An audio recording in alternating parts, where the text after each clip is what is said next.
Anggota Kabinet Merah Putih mengikuti pembekalan di Akademi Militer Magelang, Jawa Tengah pada Jumat 25 Oktober.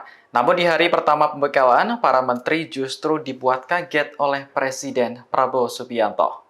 Kepala Kantor Komunikasi Kepresidenan Hasan Nasbi mengatakan, anggota kabinet sudah dibangunkan sejak pukul 4 pagi di tenda masing-masing. Mereka kemudian berkumpul di lapangan untuk latihan baris per baris pada pukul 5:15 waktu Indonesia Barat.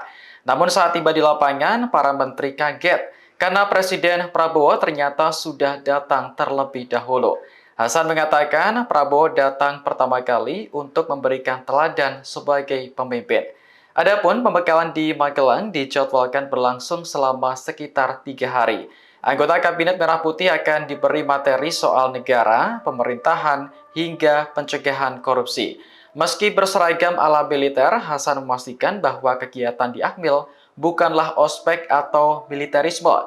Kegiatan itu dilaksanakan demi kebersamaan dan tim building para menteri, serta mempererat koordinasi antara kementerian dan lembaga. Download Tribun X sekarang, menghadirkan lokal menjadi Indonesia.